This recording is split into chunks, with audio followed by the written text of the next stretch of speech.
Hello everyone, welcome back to my channel. চলে আসলাম তোমাদের কাছে দারুণ একটা ঘটনা নিয়ে। আজকের ঘটনাটা খুব মনোযোগ সহকারে সবাই শোনো।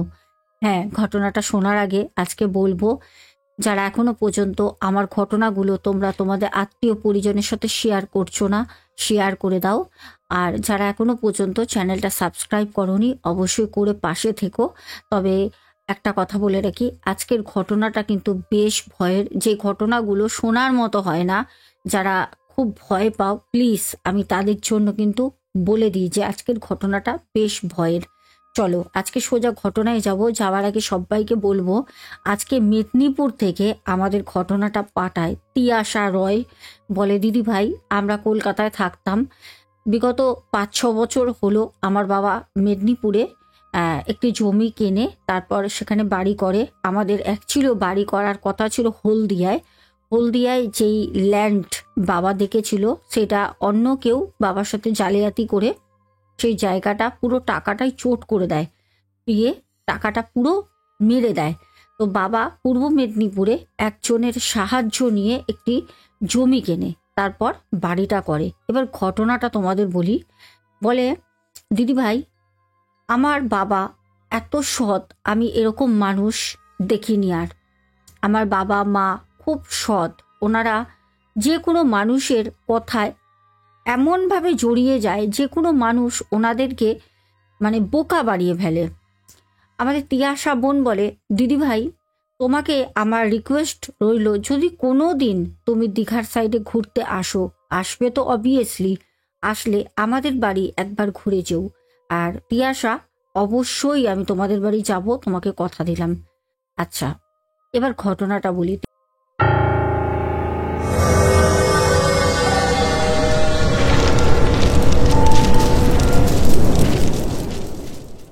তিয়াশা বলে, দিদি ভাই, পূর্ব মেদিনীপুরে, আমি জায়গাটার নাম তোমাকে বলছি না, বললে অনেকেই চিনে যাবে। আমি তোমাকে শুধু বলছি, আমাদের বাড়ি যেখানটা জমি কেনা হয় তারপর বাড়ি করা হয়, আমরা বাড়ি যখন করেছি তখন কিন্তু ওখানের স্থানীয় কিছু লোককে ইট বালি সিমেন্ট এমনকি রড সব কিছু দিয়ে, পুরো টাকা একজনকে দায়িত্ব দিয়ে পাশেই থাকে, ওনার দায়িত্বে কিন্তু পুরোটাই দিয়ে আসি যে বাড়িটা কমপ্লিট হচ্ছে, তোমরাই করো। কারণ আমার বাবা তখন কলকাতায় কিছু কাজ মেটানোর জন্য ব্যস্ত ছিল। কলকাতা থেকে পুরো কাজ মিটিয়ে নিয়ে আমরা সেটেল হয়ে যাব, সেটা হচ্ছে পূর্ব মেদিনীপুরে। আমাদের বোন বলে, দিদি ভাই, তুমি বিশ্বাস করবে না, আজকের ঘটনাটা আমাদের বাড়ির পাশে একটি তেঁতুল গাছকে নিয়ে। আমরা যখন ওখানে জমিটা কিনি, খালি জমি, আমরা যখন ওখানে জমিটা কিনি তখন জমিটা পুরো খালি, একটা খালি মাঠ, একটা বিশাল বড় খালি মাঠ, তার উপরে হচ্ছে আমাদের বাড়িটা করা হয়। আমরা যার কাছ থেকে জমিটা কিনি, যদিও আমি যাইনি, বাবা মায়ের মুখে শোনা পুরোটাই। ইয়াসা বলে, দিদি ভাই, আমার বাবা যখন জিজ্ঞেস করে, যিনি ওই জমির মালিক ছিলেন, উনি বলেছিলেন সবগুলো প্লটিং করে অলরেডি বিক্রি হয়ে গেছে। সামনে ওই তেঁতুল গাছের পাশে যেই জায়গাটা, ওই জায়গাটাই শুধু বাকি আছে বিক্রি হওয়ার। তো আমার বাবা দেখলেন যে একদম রোডের সাইডেই একদম জায়গাটা। তো বাবা ভাবলেন যে মানুষ তো প্রথমেই রোড সাইডের জমিটা খোঁজে, তো মানুষ পেছনের জমিগুলো আগে নিয়েছে, সামনের জমিটা নেয়নি। তো বাবা সেই জমির মালিককে জিজ্ঞেস করেন। উনি বললেন যে না, আমি অ্যাকচুয়ালিও সামনের জমিটা রেখে পেছনের প্লটগুলোই আগে বিক্রি করেছি, কারণ সামনেরগুলো যদি বিক্রি হয়ে যায়, পেছনের জায়গাগুলো বিক্রি করা একটু মুশকিল হয়ে যায়, ওর জন্য আমি সামনের জমিটা রেখে পেছনেরগুলো প্লটিং করেছি। তো বাবা বলল যে আচ্ছা ঠিক আছে। বাবার কাছ থেকে টাকাও কিন্তু কম নেয়নি, অনেক টাকা নিয়ে কিন্তু সেই জমিটা আমার বাবাকে বিক্রি করেছে। যাক, বাড়ি করার জন্য পাশে একজন বয়োজ্যেষ্ঠ লোক ছিলেন, যাকে আমার বাবা জেঠুমশাই বলতেন। ওনাদের অনেক বড় বাড়ি, ওই জমির থেকে প্রায় কিছুটা দূরে ওই জেঠুমশাইয়ের বাড়ি ছিল, যাকে আমার বাবা পুরো দায়িত্ব কিছু টাকা দিয়ে আসে, আর অনলাইনে আমার বাবা টাকা পাঠাতো, উনি বাড়িটা তৈরি করছিলেন। হঠাৎ করে যখন বাড়িটা হয়ে যায়, আমাদেরকে বললেন বাবা এদিকে কলকাতায় কাজ মিটিয়ে মাঝে মাঝে বাবা যাওয়া আসা করতেন। তারপর আমরা সেই বাড়িতে গৃহপ্রবেশ করে উঠলাম। বাড়িটা আমাদের কোনো রকম দোষ ছিল না। বাড়িটা সত্যি খুব সুন্দর করে তৈরি করা হয়েছিল, আর বাড়িটা সত্যি আয়, উন্নতি, শান্তি ছিল। হঠাৎ ওই বাড়িতে বসবাস করার সময় আমাদেরকে পাশের প্রতিবেশী বলে, তোমরা কলকাতায় আর জমি পাওনি, তোমরা এখানে কেন জমিটা কিনলে? তখন আমার মা বলে যে না, আমাদের অ্যাকচুয়ালিও একটু গ্রাম্য পরিবেশ ভালো লাগে, আর মেদিনীপুর, রামনগর এইসব সাইডের জমিগুলো বেশ ভালো, ওখানে লোকালিটি, ওখানে মানুষজনও খুব ভালো, তার জন্য ওখানে আমাদের আত্মীয় আছে, আমরা সেই যোগাযোগ সূত্রেই জায়গাটা কিন্তু কিনি। কিন্তু সে আত্মীয় আমাদের যে জমিটা বাড়িটা করা হয় ওখান থেকে অনেকটা দূরে থাকে, তো তার জন্যই আমরা এটা কিনি। আমার মা ওনাদের বলেন, পাড়ার কিছু প্রতিবেশী। তখন ওনারা বললেন, না কোনো ব্যাপার না, জায়গা সত্যিই ভালো, কিন্তু তোমরা দেখো এখানে থাকতে পারবে কিনা, কারণ এই যে তেঁতুল গাছটা, এটা অভিশপ্ত তেঁতুল গাছ।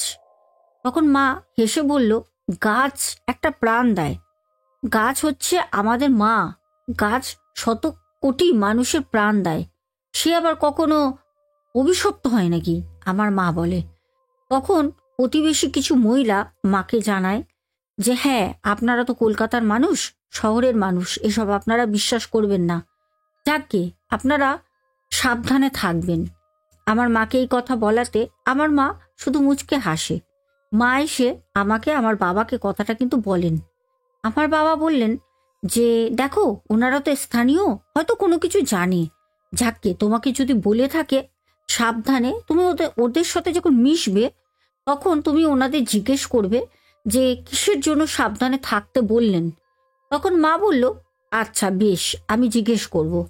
এবার ওখানে থাকতে থাকতে মা ওই যে প্রতিবেশী মহিলাগুলো, ওনাদের সাথে খুব ঘনিষ্ঠ হয়ে যায়। ওনাদের বাড়িতে যাওয়া, ওনাদের বাড়ির লোক আমাদের বাড়িতে আসা যাওয়া করা, দিনের বেলা সবাই আসতো যেত, সন্ধ্যের পর আমাদের বাড়িতে কেউ আসতো না।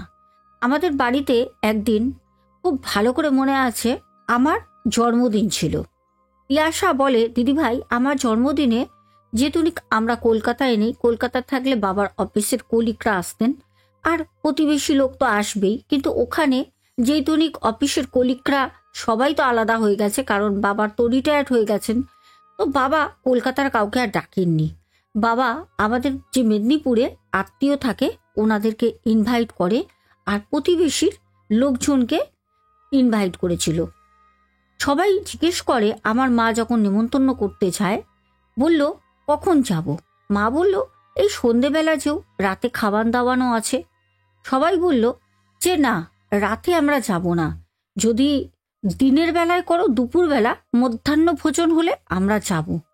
তা আমার মা বলল যে না, ওর বাবা তো রাতের বেলা প্রোগ্রামটা রেখেছে, আচ্ছা ঠিক আছে, তাহলে ওর বাবাকে একবার আমি এই বিষয় নিয়ে আলোচনা করি, তারপর নয় আপনাদের জানিয়ে দেবো। তো বাবাকে বলতে বাবা তখন বললেন যে রাতের বেলায় তো ইনভাইট করলে পার্টিটা ভালো হয়, লাইটিংটা ভালো হয়, যেহেতু ডেকোরেটের অনেক মালপত্র আনা হয়েছে, ওখানে ডেকোরেটার্স যারা আছে তাদের দিয়ে মিউজিক সিস্টেম, লাইট, গেট সব করা হয়েছে, আমার একটা মাত্র তিয়াশা মেয়ে, তো কেউই কিন্তু রাতের বেলা আসতে চায়নি, সবাই কিন্তু বারণ করে দেয়। আমার মা বলল, দেখো মেয়ের আশীর্বাদটা খুব দরকার, পার্টি না হয় আমরা নিজেরা নিজেরা করব, যারা আমাদের মেদিনীপুরে আত্মীয় আছে আসবে, আর প্রতিবেশী যারা তারা তো বাইরের লোক, তাদের নয় দুপুরেই খাবাই। তখন বাবা বলল ঠিক আছে, তাহলে মেয়ের আশীর্বাদের ব্যাপার যখন, তো ওদেরকে বলো দুপুরেই আসতে। একে একে সবাইকে মা পরের দিন গিয়ে সকালবেলা বলে আসে, কালকে দুপুরবেলা আপনারা আমাদের বাড়িতে খেতে যাবেন, নেমন্তন্ন। আমার মেয়ের তিয়াশার জন্মদিন, ওর 15 বছর পূর্ণ হলো সেই জন্মদিনে। তখন তারা খুব হাসি মুখে বলে, এই তো বেশ ভালো ডিসিশন নিয়েছেন, আমরা দুপুরবেলা সবাই যাব। গ্রামের মানে ওইখানে পূর্ব মেদিনীপুরের যত প্রতিবেশী ছিল আশেপাশে, আমাদের তিয়াশা বোন বলে, দিদি ভাই মানে সবাই দুপুরবেলা এসছে, বাড়ি ভর্তি লোক, গম গম করছে, কিন্তু একটা জিনিস আমার বাবা মা নোটিস করলো, সেটা হচ্ছে সবাই খেয়ে দিয়ে সূর্য অস্ত যাবার আগে, যখনই সূর্য ডুবে যাবে, যখনই অন্ধকার হচ্ছে, যে যার মতো অর্ধেক কথা গল্প করতে করতে অর্ধেক বলেও ঘড়ি দেখলো, বাইরে দেখলো সূর্য ডুবে যাচ্ছে, যে যার মতো কথাটা সম্পূর্ণ না করে বেরিয়ে চলে যায়। সবাই একটাই অজুহাত দিল, ছেলের পড়া আছে, মেয়ে স্কুল থেকে আসবে, এই ওর বাবা আসবে, একটা কাজ পড়ে গেছে, সবাই এক অজুহাত দিয়ে যার যার মতো চলে যায়। আমার বাবা মা সেই জিনিসটা কিন্তু নোটিস করে যে কি ব্যাপার, তারা জন্মদিনে আসলো, সারা দুপুর হই হই করলো, একদম মনে হচ্ছে না আমি কলকাতা ছেড়ে এসছি, আপন মানুষের মতো থাকলো। সন্ধ্যা হতে হতেই তারা এরকমভাবে চলে গেল কেন? তাও কি গল্প করতে করতে গল্পটা অপূর্ণ রয়ে গেল, পুরো কথাটাও তারা বলেনি। তখন আমার মা বলল, নিশ্চয়ই কিছু তো একটা বিষয় আছে। তখন বাবা বলল যে এত প্রতিবেশী মহিলাদের সাথে তুমি আলাপ করেছো, মেলামেশা করো, নেমন্তন্ন করছো, তুমি তাদের কাছ দিয়ে অ্যাকচুয়ালি জানতে পারো না বিষয়টা কি? তখন আমার মা বললেন যে ঠিক আছে, আমি ওনাদের কাছ থেকে এইবার জানবো যে অ্যাকচুয়ালিও সন্ধে হলে কেউ আমাদের বাড়ি আসে না কেন। সেরকমভাবে আমার মা ঠিক পরের দিন সকালবেলা যখন হাঁটতে বেরোন, মর্নিং ওয়ার্ক করেন মা যখন মর্নিং ওয়ার্কে বেরোন, তখন মায়ের সাথে যারা প্রতিবেশী আরও কাকিমা জেঠিমারা আছেন, ওনাদেরকে মা জিজ্ঞেস করে, আচ্ছা দিদি, কি ব্যাপার বলুন তো, দুপুর হলেই আপনারা আমাদের বাড়িতে যাচ্ছেন আসছেন, যে কোনো অনুষ্ঠানে আপনাদের ডাকছি, কিন্তু সন্ধ্যাবেলায় আপনারা ওই গলিতে কেউ যান না কেন? ওই গলিতে বাড়ি কিন্তু আছে, শুধু আমরা বাড়ি করিনি, আমাদের পাশেও একটু দূরে একটা বাড়ি আছে।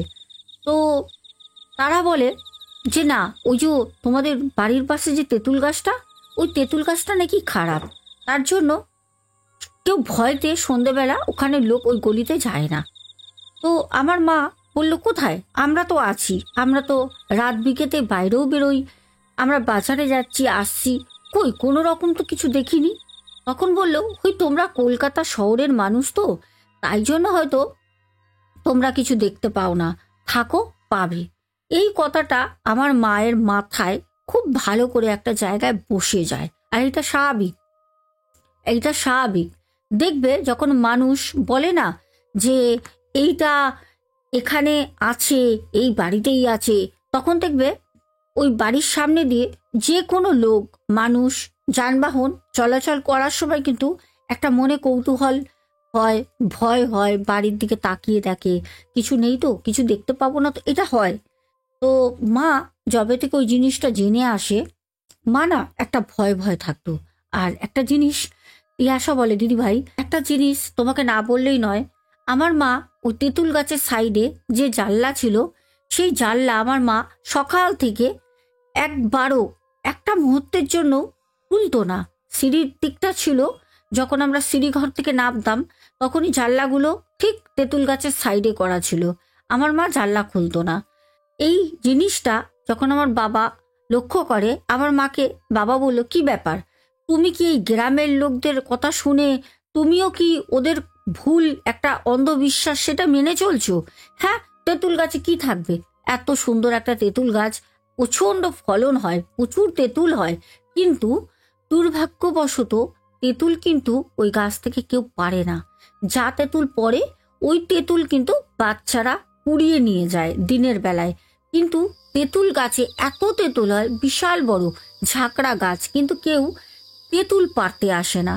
তো আমার বাবা মাকে বোঝায় যে এইসব জিনিস মাথায় দেবে না, এইসব জিনিস যারা মাথায় ঢোকাচ্ছে তারা চাই যে আমরা এখান থেকে চলে যাই, এসব জিনিস মাথায় দেবে না। মাকে একটাই কথা বলতো, মা বাবাকে তখন বলতো, না না আমি ওদের কথা শুনি না, বলে তেঁতুল গাছটার দিকে তাকালে গাটা কেমন ছমছম করে। তখন বাবা বলল, ওই তো গ্রামের লোকের কথা তোমার মাথায় বসে গেছে, পুরো মস্তিষ্কের মধ্যে তোমার ঘুরে বেড়ায়, ওই তো বললে তো গা ছমছম করে, কই এতদিন তো এসে তোমার গা ছমছম করেনি, তখন তো তুমি বেশ ওইদিকে জানলাগুলো খুলে রাখতে, ছাদে উঠে ঘুরতে, এখন কি হলো? যাই হোক, মা আর কথা বাড়ায়নি। একদিন খুব খুব ভালো করে মনে আছে গাছে প্রচুর তেঁতুল ফলন হয়েছে। ঠিক শীতের সময়টা, এই সময়টা কিন্তু তেঁতুল হয়। এত গাছে তেঁতুল, কাঁচা তেঁতুল, তখন গাছ ভর্তি তেঁতুল।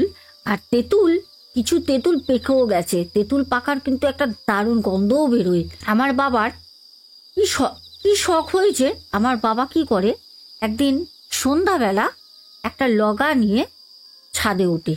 মানে এমনভাবে গাছটা এত বড়, এতটা বিস্তীর্ণ জায়গা জুড়ে রয়েছে, যদি ছাদের উপর থেকে ওই তেঁতুল গাছের ডাল ধরে যদি ছাদের দিকে লক্ষ্য করে ডালটা টানা যায়, বেশ 30-40টা এক গোছা গোছা তো তেঁতুল হয়, একটা ঝাঁকের মতো অনেক তেঁতুল হয়।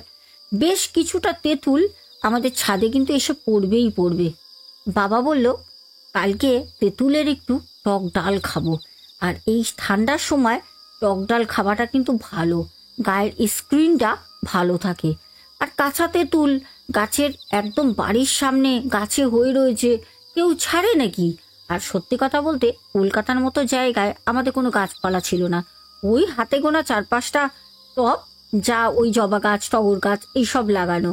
আর এত বড় জমির, মানে এত বড় বাড়ির পাশে তেঁতুল গাছ, বাবা লোভ আর সামলাতে পারেননি।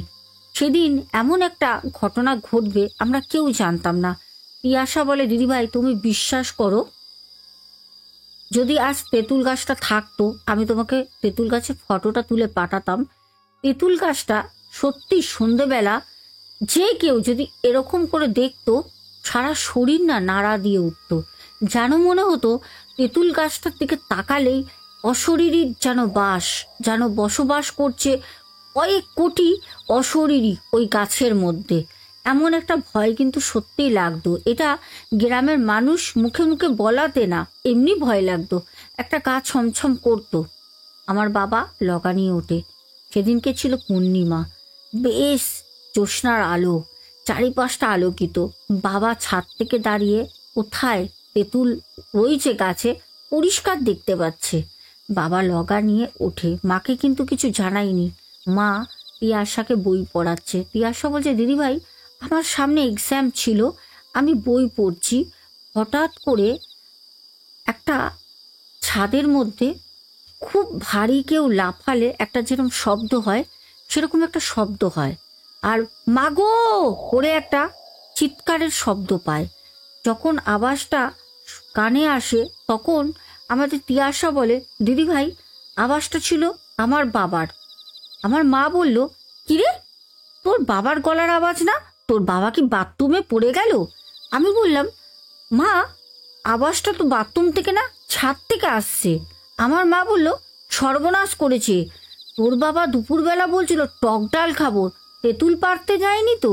মানে একটা বয়সের পর না দেখবে স্বামী স্ত্রীর মধ্যে এরকম একটা বন্ডিং হয়ে যায়, একটা মনের এরম আদান প্রদান হয়ে যায়।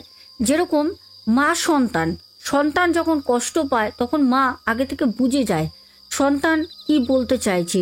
যখন সন্তানের কোনো দুর্ঘটনা ঘটবে বা কিছু শরীর খারাপ হবে, মা কিন্তু টের পেয়ে যায়। একটা সময় স্বামী স্ত্রী যখন একটা টাইমে চলে যায় তখন কিন্তু তারা দেখবে স্বামী স্ত্রীর গণ্ডি পেরিয়ে তারা কিন্তু এতটা মনের কাছে চলে আসে, কি বলতে চায়, কি করতে চায়, হাজব্যান্ড ওয়াইফ উভয় কিন্তু জিনিসটা মনের বুঝতে পারে। আমার মা তখন বলল, চল তো তিয়াশা, তাড়াতাড়ি চল। আমি বইটাকে উল্টে রেখে খাটের উপর মায়ের সাথে ছুটে গেলাম। গিয়ে এমন জিনিস দেখলাম যেটা দেখার পর, আর আমি তোমাদেরকে বলার আগে আমার সারা শরীর কাটা দিচ্ছে। তিয়াশা বলছে, দিদিভাই দেখছি আমার বাবা ছাদের মধ্যে পাল্টি খাচ্ছে, মনে হচ্ছে আমার বাবাকে কেউ ধরে, মানে ডিগবাজি খাওয়ায় যেরকম, ওরকম বাবাকে কেউ তুলে তুলে ছাদে ফেলে দিচ্ছে, তুলে তুলে। আমার মা দেখে কোনো কথা বলতে পারছে না, পুরো পাথর হয়ে গেছে। তিয়াশা বলে, দিদি ভাই এই অবস্থায় আমি মাকে বলছি, ও মা, ও মা, বাবা এরম করছে কেন? ও মা তুমি বাবার কাছে যাও না, ও মা বাবা তো মাথা ফাটা ফেটে যাবে। আর পুরো ছাদের মধ্যে বাবাকে পাল্টি খেয়ে ফেলছে। এত ভয় লাগছে দেখে আমার মা বলছে, আমার সাহস নেই যাবার, আমি বুঝতেই পারছি এখানে গ্রামের লোক ঠিকই বলে, এইটা এক তোর বাবা তেঁতুল পেরেছে। ছাদের মধ্যে ছিটিয়ে কটা তেঁতুল পড়ে আছে, কাঁচা তেঁতুল। তারপর কি করব কিছু বুঝতে না পেরে আমার মা ছাদে দাঁড়িয়ে উন্মাদের মতো চিৎকার করতে শুরু করেছে, হে রাম, হে ভগবান, আমার স্বামীকে মেরে ফেললো, আমার স্বামীকে মেরে ফেললো, কে কোথায় আছো, বাঁচাও, সর্বনাশ হয়ে গেল। যখন এই কথা বলে, জানি না বাবাকে কে এরকম করছিল, তখন কিন্তু বাবা একা পড়ে রয়েছে ছাদের মধ্যে, বাবার উঠে আসার ক্ষমতা নেই। আমার মা আমার বাবাকে বলছে, কি গো, আমি আসবো তোমার কাছে, বলো না, আমি আসবো, তোমাকে ধরবো। আমার বাবা দূর থেকে বলছে, আমার কাছে এসো না, আমার কাছে এসো না, ওখানেই দাঁড়াও, আমার কিছু হবে না, ওখানেই দাঁড়াও। ইয়াসা বলে, দিদি ভাই, আমি এই দৃশ্য দাঁড়িয়ে যখন দেখছি, আমি বুঝতে পারছি না যে আমি কি করব। আমি কি করব কিছু বুঝতে না পেরে পিয়াসা, একটা ছোট্ট 15 বছরের বাচ্চা মেয়ে, একটা এমন কাজ করে যার জন্য আজ পিয়াসার বাবা জীবিত আছে।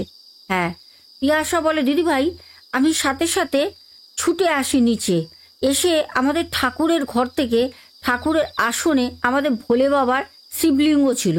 শিবলিঙ্গ আর গঙ্গার জল, আমি জানি গঙ্গার জল বাড়িতে ছেটালে পারে কোনো খারাপ জিনিস থাকে না। আমার হাতে শিবলিঙ্গটা আমি ধরে নিয়ে আর গঙ্গার জল এক হাতে বোতলের মুখ খুলে নিয়ে আমি ছুট্টে ছাদে উঠি। উঠে আমি মাকে বলি, মা, এ যাও মা, আমি ভোলে বাবাকে নিয়ে এসছি, মা তুমি বাবার কাছে যাও। আমার মা যখন ভোলে বাবাটাকে ধরে নিয়ে সাথে সাথে ছুটে বাবার কাছে যায়, গিয়ে বাবাকে মা ধরে, আর পিয়াসা সাথে সাথে গঙ্গার জল নিয়ে ছিটাতে থাকে, সারা ছাদের মধ্যে ছিটাতে থাকে। বলছে, দিদি ভাই, আমি, আমার মা, আমার বাবা, আমরা তিনজনে এক জায়গায় ছাদে। আমাদের পুরো ছাদ থেকে মনে হলো কিছু কাক, মানে দাঁড় কাক যেরকম হয়, আশা করি দাঁড় কাক তোমরা সবাই চেনো, কাকেরই একটু বড় সাইজ, একটা অদ্ভুত ডাকে আর বলে দাঁড় কাক যার বাড়িতে বসে তার বাড়িতে মৃত্যুর খবর আসে, এটা আমরা জানি। তো সেই দাঁড় কাক বলে, কিচ্ছু ছিল না, কিচ্ছু নেই, শুধু বাবা একা ছিল, যে ওরকম মানে বাবাকে কেউ ফেলে দিচ্ছিল, যেটা আমরা দেখছিলাম। আমরা যখন জল ছিটাচ্ছি, আর যেতুনি মায়ের হাতে আমি ঠাকুরটা দিয়েছি ভোলে বাবাকে, মা বাবাকে ধরে যখন, তখন মায়ের শরীরে যেতুনি ভোলে বাবা আছে, বাবাকেও কিছু করতে পারবে না। আর ওই সময় তিয়াসা পুরো জল, গঙ্গার জলটা খুলে পুরো ছাদের মধ্যে ছেটাচ্ছে, বলে বড় বড় দাঁড় কাক, কম করে 10 থেকে 11টা দাঁড় কাক, কি তারও বেশি হবে, অন্ধকার যদিও ছিল, তো অতটা পূর্ণিমার আলো থাকলেও দাঁড় কাক কিন্তু এতক্ষণ দেখেনি যে বাবাকে কে তুলে তুলে আছাড় মারছিল, কি হচ্ছিল।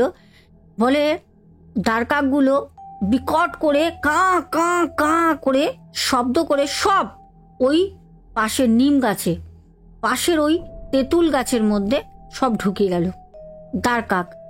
এই দৃশ্যটা আমরা দেখে খুব ভয় পাই, খুব ভয় পাই। বাবাকে মা ধরে কোনো রকমে ছাদের গেটটা বন্ধ করে নিচে নিয়ে আসি। বাবাকে যখন নিচে আনা হয়, তখন ডাক্তারকে ফোন করা হয়।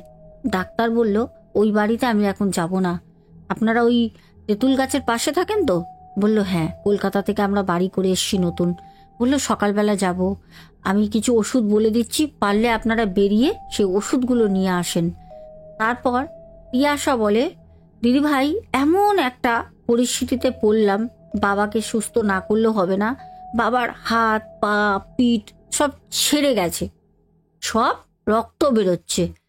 তারপর বাবাকে খাটে শুয়ে কোনো রকমে, কিছু উপায় নেই, কিচ্ছু উপায় নেই, ওই সময় ওই বরফ বের করে কাপড়ের মধ্যে দিয়ে বাবার রক্তগুলো বন্ধ করা হয়। আর ঘরে ছিল বোলোরিন, সেটা গরম করে দেওয়া হয়। বাবা সারা রাত যন্ত্রণায় কেঁদেছে, দাপড়েছে, আমি মা কেউ ঘুমাইনি। তখন আমার বাবা বলল ভোরবেলা যে বাড়িটা সত্যি খুব খারাপ জায়গায় করলাম, খোঁজ নিয়ে করা দরকার ছিল, এবার কি করব। তারপর আমার বাবা ওই বাড়িতে থাকাকালীন আমরা সবাই ভয় ভয় থাকতাম। দিদি ভাই, তুমি বিশ্বাস করবে না, একদিন দুপুরবেলা আমরা আতঙ্কের মধ্যে রয়েছি, একদিন দুপুরবেলা আমি, আমার মা, বাবা, আমরা এক জায়গায় বসে দোতলার ঘরে কথা বলছি। তো আমরা না ছাদে আর উঠতামই না, দিনের বেলা উঠতাম না, আমরা জামা কাপড় সব নিচেই দিতাম বারান্দায়। তো দুপুরবেলা আমাদের ডোরবেলটা বাজলো, তখন ওই 1:30-2 বাজে, তখন আমাদের খাওয়া দাওয়া হয়ে গেছে, খুব ভালো করে মনে আছে, এটা গরমের সময়। আমাদের তিয়াশা বলছে, দিদি ভাই আমি গিয়ে দরজাটা খুললাম। বাবা বলল, তিয়াশা দেখো তো মা কে এসছে, দেখে খুলো। তা আমি গিয়ে দেখলাম একজন লোক এসছে, ওই যেরকম সাধু বাবাগুলো থাকে না, ওই খাকি রঙের পোশাক পরা, ওরম অরেঞ্জ কালারের পোশাক পরা, মাথা থেকে পা পর্যন্ত, আর হত্তুকির বড় বড় মালা, 3-4টে মালা গলায় একজন এসে দাঁড়িয়ে আছে। সন্ন্যাস, আমি ভাবলাম সাধু সন্ন্যাসী হবে। তো আমি বাবাকে মাকে বললাম যে এরকম একজন এসছে। আমার বাবা বলল, ওনাকে দাঁড়াতে বলো, আমি আসছি। কারণ ওনারা বাড়িতে আসা কিন্তু ভালো, কোনো সাধু কোনো ভিক্ষক যদি বাড়িতে আসে তাদের কিন্তু কোনো কথা বলবে না। আজকে এটা একটা টিপস দিলাম, যদি কোনো ভিক্ষক বা কোনো সাধু সন্ন্যাসী আসে, তারা যদি তোমাদের কাছে চাল অন্ন অথবা টাকা চায়, সামর্থ্য মতো থাকলে তোমার সামর্থ্য মতো কিন্তু দেবে। এবার অধিক চাইলে সেটা আলাদা ব্যাপার, সামর্থ্য মতো দেবে। তাদের কাছে কিন্তু বেশি কিছু টাকা বা কোনো অন্ন দেওয়ার আগে কিছু জিজ্ঞেস করবে না। এটা কিন্তু সংসারের খুব অউন্নতি হয়, উন্নতি হয় না। বাস্তবতে কিন্তু অনেক দিক আছে, আমরা সব কিছু মানি না, জানি না, তার জন্য আমাদের সংসারে অভাব অনটন অশান্তি দুর্ভিক্ষ লেগেই থাকে। যাই হোক, আমাদের তিয়াশা বলে আমার বাবা আসেন, বাবাকে বলল, আয় বাইরে আয়। সেই সাধু যিনি এসছেন ওরকম খাকি পোশাক পরা, আমার বাবা বাইরে গেলেন। ওনার একটা ব্যাগ ছিল ঝোলা, ব্যাগ থেকে 3টে কড়ি বের করে কিছু একটা মন্ত্র জপ করে বাবার মাথা দিয়ে 3বার ঘুরিয়ে বলল, দে তোর ডান হাতটা দে। আমি ডান হাতে যখনই কড়িটা রাখবো তুই হাতটা মুঠ করে নিবি, কড়িটা তুই দেখবি না, আমি তোকে দিচ্ছি। তুই এই কড়িটা নিয়ে গিয়ে সোজা তোর ঠাকুরের আসনে একটা কোণে রেখে দিবি, তখনও কড়িটা তুই দেখবি না, রেখে দিয়ে চলে আসবি। তারপর যখন যাবি তুই কড়িটাকে দেখবি, নাড়বি চাড়বি, ঠিক আছে? তো তখন আমার বাবা বলল যে, কেন আপনি আমাকে কড়ি দিচ্ছেন কেন, আর আমি কড়িটা নিয়ে গিয়ে রাখবই বা কেন? তখন আমাকে বাবা বলল যে তুমি উপরে যাও। তিয়াশা উপরে যেতে বলে, তখন সেই যে খাকি ড্রেস পরা সন্ন্যাসী আসেন, উনি তখন বলল, থাক তোর মেয়েকে পাঠাস না, তোর মেয়ে খুব সাহসী, আজকে তোর মেয়ের জন্য তুই বেঁচে আছিস, আজকে তোর মেয়ের জন্য তুই বেঁচে আছিস। তুই জানিস না মাসখানেক আগে তোর সাথে ছাদে কি হয়েছে? আমার বাবা বলছে, গুরুদেব কে আপনি, আপনি তো সব জানেন, এসব তো আপনাকে আমি বলিনি। তখন উনি হেসে বলল, এনে কড়িটা রাখ, সময় নষ্ট করিস না, আমার হাতে বেশি সময় নেই, এই কাজটা করার জন্যই আমি এসছি। সে বাবার হাতে কড়িটা দিল, মানে আমি তোমাদের বলছি আমার গা দেখো পুরো কাঁটা দিয়ে উঠছে, কারণ ঘটনাটা তো আমি শুনেছি। ইয়াশা বলছে, দিদি ভাই বাবা হাত পাতলো, কড়িটা মুট করে দিল, দিয়ে বাবা চেপে নিল, উনি হাতটা সরালো, সরিয়ে বলল, একদম ঠাকুরের সিংহাসনে নিয়ে গিয়ে রাখবি, রেখে দে, আর এখন দেখবি না, পরে দেখবি। বাবা কিন্তু সাথে সাথে নিয়ে ঘরে চলে যায়। ইয়াশা বলে, দিদি ভাই বাবা চলে যান তো ভিতরে রাখতে ঠাকুর ঘরে, আমি ওখানে দাঁড়িয়ে, উনি আমাকে বলল, তুই খুব সাহসী মা, ভালো করে থাকবি, তোর জীবন খুব উজ্জ্বল, বলে এরকম করে হাতটা দিয়ে জানি না কি একটা বিজবিজ করে উনি বললেন। জাস্ট উনি ঘুরলেন, ঘুরে আমার চোখের সামনে উনি ভ্যানিস। আমার গা কাটা দিচ্ছে, বাপরে বাপ, এরকম একটা ঘটনা আমার বাবার সাথে হয়েছিল, একদম জেনুইন, আমার বাবার সাথে ভোরবেলা হয়েছিল, বলবো অন্য সময় তোমাদের।